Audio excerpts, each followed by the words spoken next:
nabulabog ang mga residente ng Daang Bakal sa Caloocan dahil sa isang pagsabog kagabi. Patay po ang isang maglolo. Ang tinuturong sanhi nito ang pakikialam umano ng batang biktima sa bag na may granada. Umaaksyon si Ivy Bernardo.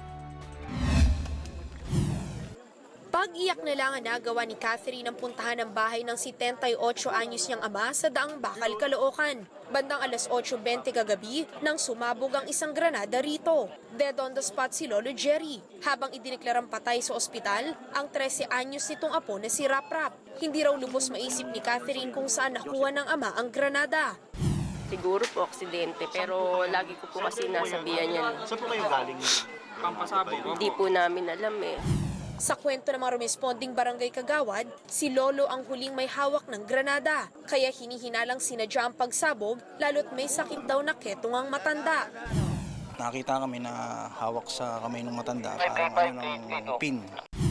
Pero ayon sa anak ni Lolo Jerry, imposibleng suicide ang nangyari, lalo't kasama ng ama ang kanyang pamangkin.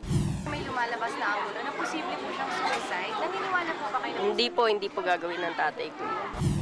Sa inisyal na investigasyon din ng mga pulis, aksidente ang nangyari. Taliwas din sa pahayag ng barangay na ordinaryong M67 grenade. Isang uri ng rifle grenade ang sumabog na hinihinalang pag-aari ng matanda. Sumasabog daw ito oras na humampas sa matigas na bagay.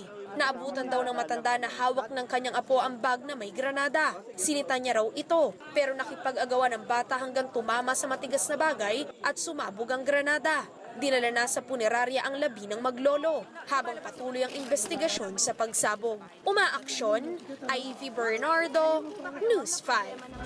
Be sure to come back. Use 5 everywhere. Copyright 2016.